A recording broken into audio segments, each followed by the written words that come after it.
Seguimos adelante en Tele Buen Día, recibiendo con gran gusto esta mañana a la doctora Malena Cohen, que participa del Congreso de Pediatría Infantil. Como les decíamos antes de la pausa, es neumóloga pediatra, experta internacional en fibrosis quística, argentina, radicada desde hace algunos años en Israel. Específicamente, ¿cuántos? Malena, buen día, ¿cómo le va? Hola, buenos días, un gusto estar acá. Yo soy argentina, como muy bien me presentaste, y estoy hace 13 años en Israel.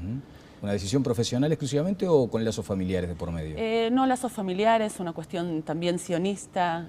También es un país en donde la medicina está muy avanzada y bueno, esa fue una de las razones por las cuales nos radicamos también. Pediatra, ¿desde el primer momento entendiste que esa era la vocación? Sí, me gusta trabajar con chicos. Fui maestra también antes de ser médica. Y sí, realmente el trabajo es muy satisfactorio. Uno desde afuera lo que tiende a pensar es que el pediatra muchas veces debería munirse de una coraza como para tratar de afrontar lo que debe ser la circunstancia de ver a un niño enfermo. Sin embargo, creo que ustedes están en la línea contraria. Hay que tener piel, mayor sensibilidad. Exactamente, yo creo que para ser pediatra, para ser médico en general, pero específicamente para ser pediatra, es todo lo contrario de tener una coraza. Hay que poder tener sensibilidad, hay que poder entender a los chicos, el dolor de los chicos y por supuesto el dolor de los padres y de la familia. Nosotros tratamos al paciente y tratamos a toda su familia. Ahora hay un abordaje interesante respecto al dolor, no solo el físico, sino también el emocional, ¿no? Enfermedades que suelen ser devastadoras, por ejemplo, para el grupo familiar. Exactamente. Sobre todo el principal trabajo nuestro es con pacientes con enfermedades crónicas, en donde el diagnóstico muchas veces está hecho al nacer y es una enfermedad que los va a acompañar todos los días, toda la vida. Usted dijo en algún momento algo que tenía que ver con eso, querer ser médico, dice, va más allá de querer estudiar acerca de las enfermedades. Sostiene esa frase, digamos. Así es. Yo creo que más allá de gustarme la medicina, de poder entender los procesos fisiológicos o patológicos que ocurren en el paciente, es poder entender al humano, es poder estar un poco más cerca del dolor y tratar de curar en lo posible. Muchas veces no podemos curar, pero sí podemos aliviar el dolor. Doctora, hay una sensación de que se extendió esa brecha entre el médico y el paciente. Se menciona en estas discusiones lo que es la medicina defensiva, como que hay una distancia. ¿Usted entiende que estamos recorriendo el camino a la inversa ahora, generando más cercanía, más confianza? Yo siento que si no hay una cercanía, uno no puede ponerse en el lugar del paciente y no puede entenderlo del todo. ¿Pero también entiende lo otro? Pero entiendo lo otro, pero yo creo que tenemos que estar cerca del paciente emocionalmente, sobre todo como para poder entender el dolor y a partir de ahí poder ayudarlo. Cuénteme sobre el hospital en el que trabaja en Israel, Hadassah, me disculpa la pronunciación, no sé si será correcto, pero en definitiva es un centro también de referencia. Es un centro de referencia, trabajo en el Hospital Hadassah hace 11 años, tengo el orgullo de poder pertenecer a esa institución, una institución muy grande. Está manejado por la organización de mujeres más grandes del mundo, creado a principios de los años 1900. Son dos campos muy grandes y nuestro trabajo es no solo clínico con el paciente, sino nos dedicamos mucho a la investigación y a la docencia. Y una de nuestras funciones es también poder un poco dar solidaridad y ayudar a la gente, como mi caso, por ejemplo, que vine a Uruguay como para poder ayudar y dar un poco de lo mío. Esa vocación de servicio que no debería perder el médico nunca, ¿no? Esa contribución a la sociedad que lo formó en alguna medida. De eso se trata. Allí también, y vamos a ir acercándonos al tema, hay como un núcleo de estudio de la fibrosis quística. Así es, nosotros somos un centro bastante grande de fibrosis quística, concentramos alrededor de 150 pacientes, chicos y adultos. Somos un centro de referencia no solo en Israel, sino en gran parte de Europa y en el mundo. Tratamos no solo la parte clínica, sino realizamos mucha investigación, somos centro de investigación de estudios multinacionales. Y están desarrollando precisamente este tipo de acciones en todo el mundo. La pregunta obvia en estos casos, más allá de que hemos escuchado algo, es hoy cuál es la definición concreta de fibrosis quística, una enfermedad que puede ser letal, de hecho. Exactamente. La fibrosis quística es una enfermedad crónica, genética, una de las más comunes en la raza blanca. Se diagnostica aproximadamente 1 en 2.500 personas, esa es la prevalencia. Es una enfermedad básicamente pulmonar, de afectación pulmonar. Una breve interrupción, 1 cada 2.500 personas en raza blanca. Exacto. ¿Ese es el número que vale también para Uruguay? Ese es el número que supuestamente, estadísticamente debería ser. En Uruguay funciona, como ustedes saben, la pesquisa neonatal a partir del año 2010. El pinchacito en el talón del recién nacido. Exactamente, donde se pueden detectar un montón de enfermedades crónicas genéticas. Y que a raíz de eso se puede hacer un diagnóstico precoz y, por supuesto, comenzar a tratar al paciente en forma muy temprana. Bien, volvemos entonces a lo anterior. O sea, 1 cada 8.000 personas tiene posibilidades de desarrollar esta enfermedad genética. Claro, en la raza blanca supuestamente es una en 2.500, en poblaciones en donde no es muy homogénea, entonces lo vemos mucho más espaciado. Según la pesquisa neonatal, a partir del año 2010 en Uruguay fueron descubiertos en una prevalencia de 1 en 8.000.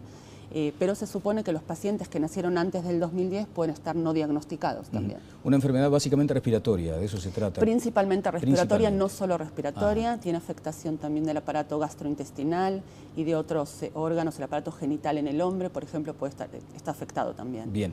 Con lo que decíamos, el pinchacito en el talón, ¿ya se detecta la presencia de la enfermedad?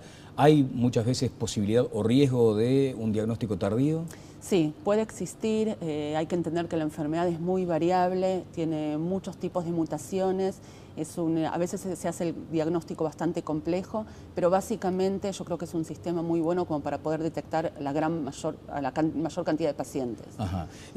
Bueno, detectada la enfermedad, ¿cuáles son las primeras acciones, doctora? Y después vamos a hablar en todo caso de lo que significa a veces la capacidad de detección en las zonas metropolitanas y otra diferente, a pesar de que somos un país chico, en el interior, en la campaña, ¿no? Exactamente. Bueno, básicamente el problema es respiratorio.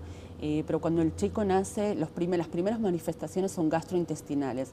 Son chicos que les cuesta aumentar de peso, que las deposiciones son muy abundantes, muchas veces al día, y no aumentan bien de peso, y más adelante empiezan las complicaciones respiratorias. Ahora, cuando las mutaciones son de las mutaciones más leves y la enfermedad no es lo que llamamos fibrosis quística típica, la enfermedad puede no ser diagnosticada hasta mucho más adelante, porque el compromiso pulmonar es más leve. ¿Cuánto es mucho más adelante? Puede ser incluso a partir de los 5 o 10 años, incluso muchos adultos que fueron diagnosticados en la vida adulta, porque justamente no había conocimiento o no pensaron en esta enfermedad. En el mientras tanto se acrecentó el riesgo. Exactamente, no solo el riesgo, sino el compromiso pulmonar. Sabemos que el compromiso pulmonar puede producir un daño irreversible, por eso la importancia de poder detectarlo a tiempo. ¿Transmitida por los padres? Es transmitida por los padres. ¿Por los dos? Sí, es una enfermedad de lo que se llama autosómica recesiva, en donde para que el paciente tenga la enfermedad tuvo que haber recibido una mutación de su mamá y una mutación de su papá, cuando los padres son sanos. Cuando el paciente tiene las dos mutaciones es cuando se manifiesta la enfermedad. Y allí hay que actuar, digamos. Y allí hay que actuar, bien, exactamente. ¿No hay una posibilidad de un examen previo, por ejemplo? Existe la posibilidad de examen previo si es que se hacen estudios genéticos o en la mamá o en el papá. En caso de encontrarse en alguno de los dos padres una mutación, entonces se evalúa el otro, y en caso de que los dos padres cuenten con una mutación, hay posibilidades, un 25% de posibilidades de que nazca un chico con la enfermedad. Entonces se puede diagnosticar exactamente. Un riesgo muy alto. Bien, transmitida por los padres, no siempre de detección temprana, como decíamos, y hablábamos de los síntomas. Los síntomas, digamos, que asoman rápidamente en un niño que tenga el cuadro más grave de la enfermedad. Exacto. En el otro, ¿cómo hay que hacer el seguimiento, doctora? El seguimiento se hace, y nosotros hacemos mucho hincapié, que el seguimiento hay que hacerlo desde el momento del diagnóstico. Bien. El paciente tiene que estar manejado en un centro de fibrosis quística especializado por un equipo multidisciplinario. Los que los tratamos somos no solo los neumólogos, sino que hace falta un médico gastroenterólogo, endocrinólogo, nutricionista, fisioterapeuta, enfermera especializada, un equipo de asistente social y psicóloga, en fin, tiene que ser un equipo multidisciplinario para que el paciente pueda ser tratado en todos los aspectos. Correcto. Acá había en Uruguay la idea de generar un centro de esas características. ¿En qué quedó? Exactamente. Bueno, mi proyecto comienza justamente en el año 2010, un proyecto apoyado, y es el momento a lo mejor de agradecer también por la B'nai Brit, la filial Rey David de Uruguay, la Embajada de Israel en Uruguay, la Asociación de Padres de Fibrosis Quística, la doctora Catalina Pinchak, que es la que promueve todo el programa, y justamente la idea principal era la idea de la creación de un centro de fibrosis quística. Hoy en día todos los estudios demuestran a nivel mundial que el paciente es mejor tratado y con mejor sobrevida y mejor calidad de vida siendo tratado en un centro especializado en fibrosis quística, con un equipo, como hablábamos antes, multidisciplinario, especializado en esta enfermedad. O sea, concentrar todos los esfuerzos en materia de recursos técnicos y humanos en un centro. ¿Y en qué quedó el tema? Bueno, realmente tengo que decir que desde que estuve la última vez, que fue en el año 2011, hace 2 años hasta ahora, vi muchos avances. Realmente me voy muy contenta porque veo que las cosas empezaron a avanzar, no solo en la parte profesional, damos capacitación también, sino en la parte organizativa. Ahora el centro está concentrado prácticamente, el 90% de los pacientes se concentran en el BPS. Ahí tienen un equipo multidisciplinario y la internación también se está haciendo concentrada en el Hospital Cassani. En el Sanatorio Cassani. Sí. Y allí, por ejemplo, uno se pregunta, ¿el nivel de preparación, de especialización de los médicos uruguayos es el apropiado para este año en el que estamos transitando, para esta época? Tienen un nivel muy bueno, profesional, no solo médico, sino lo que llamamos todo el acompañamiento, todas las demás especialidades. Por supuesto que siempre que vengo y que podemos brindar algo más es bienvenido, pero hay un nivel muy bueno de medicina acá. Bien, no hay cura. La enfermedad no tiene cura, pero sí tiene muchos tratamientos, se podría decir, para ayudar a mejorar. Digamos. Sí, para ayudar a mejorar la sobrevida, para poder posponer el daño pulmonar, el daño nutricional. Digamos, por eso la importancia, y es lo que siempre recalcamos, primero en el diagnóstico. Hay que pensar en la enfermedad como para poder diagnosticarla. Sobre todo en los casos, como hablábamos antes, que la enfermedad no es diagnosticada al principio. Y cuando la enfermedad es tratada bien en los primeros años, el pronóstico de vida es mucho más alto. ¿Cómo se trata? La enfermedad se trata, bueno, con un muy buen seguimiento de rutina. Hay que tratar, como hablamos que es una enfermedad, el problema básico es el aclaramiento de las secreciones mucosas en los pulmones. El principal tratamiento es fisioterapia respiratoria, kinesiología, nebulizaciones. Los pacientes realizan entre 2 y 5 nebulizaciones por día. Se toman enzimas pancreáticas. Hay un problema exócrino de las glándulas pancreáticas. Tienen que tomar enzimas, vitaminas, antibióticos. Muchas veces hace falta internación, tratamientos endovenosos. Es un tratamiento muy difícil, muy largo para toda la vida. Esa es la parte difícil, pero la parte optimista es que llevando un buen seguimiento y un buen tratamiento, el pronóstico de vida puede ser muy alto. Bien, ¿cuál es hoy el pronóstico de vida? Es muy variable. Hoy en día se habla de que los pacientes tienen una vida media, los que nacen hoy tienen una vida media arriba de los 50 años, cuando hace 30 años los pacientes morían todos a los 5 años de vida. Vida normal, digamos, si se logra el abordaje ese apropiado. Exactamente, a eso tendemos, a que hagan una vida de lo más normal. Tenemos muchos pacientes adultos nosotros, los que estudian, hacen carreras y trabajan y se casan y forman familias. Bien, doctora, ¿influye el medio ambiente? El medio ambiente en sí influye de la forma que los pacientes tienen muchas infecciones respiratorias. Entonces tienen que cuidarse, tienen que tener las inmunizaciones al día, hay que tratar de evitar el contacto entre los pacientes, claro. Y todo lo que sean las infecciones respiratorias, por ejemplo en el invierno, los pacientes la tienen que tratar de evitar. Claro, porque uno imagina que es un clima el uruguayo bastante complejo en ese sentido, ¿no? Aún estando hoy en primavera tenemos todos una cantidad de cuestiones vinculadas con esas alergias que pueden ser inocuas en una persona normal, pero para ellos seguramente mucho más complicado. Decíamos que hay un equipo técnico importante trabajando. ¿Se va, por ejemplo, hacia la solución mediante la ingeniería genética de la que tanto se habla? Bueno, ese es un tema en donde, cuando usted me preguntó si hay cura en la enfermedad, a partir de hace 22 años, cuando se descubrió el gen de la fibrosis quística, pensaron que en muy poquitos años ya iba a haber cura. Y por ahora no existe la cura, pero sí se está trabajando mucho en cuanto a los estudios genéticos como para poder hacer drogas específicamente para cada mutación. Nosotros somos el centro referencia a nivel mundial.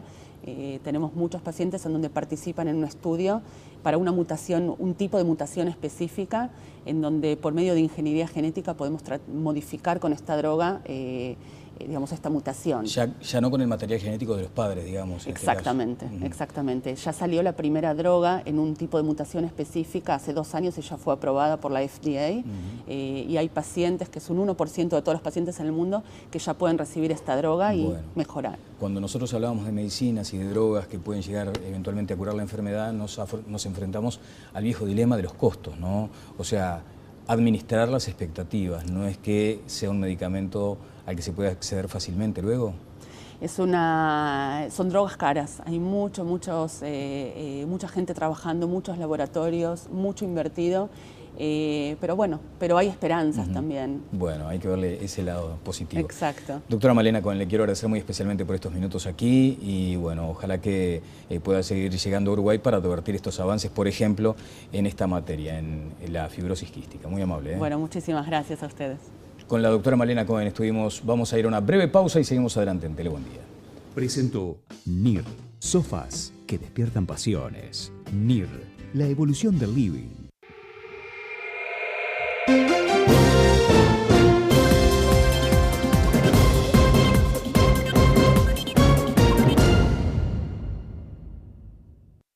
Seguimos adelante en Tele Buen Día recibiendo con gran gusto esta mañana a la doctora Malena Cohen, que participa del Congreso de Pediatría Infantil. Como les decíamos antes de la pausa, es neumóloga pediatra, experta internacional en fibrosis quística, argentina radicada desde hace algunos años en Israel. Específicamente, ¿cuántos? Malena, buen día, ¿cómo le va? Hola, buenos días, un gusto estar acá. Yo soy argentina, como muy bien me presentaron. ¿No? Enfermedades que suelen ser devastadoras, por ejemplo, para el grupo familiar. Exactamente. Sobre todo, el principal trabajo nuestro es con pacientes con enfermedades crónicas, en donde el diagnóstico muchas veces está hecho al nacer y es una enfermedad que los va a acompañar todos los días, toda la vida. Usted dijo en algún momento algo que tenía que ver con eso, querer ser médico, dice, va más allá de querer estudiar acerca de esa enfermedad. Fui maestra también antes de ser médica y sí, realmente el trabajo es muy satisfactorio. Uno desde afuera lo que tiende a pensar es que el pediatra muchas veces debería munirse de una coraza como para tratar de afrontar lo que debe ser la circunstancia de ver a un niño enfermo. Sin embargo, creo que ustedes están en la línea contraria. Hay que tener...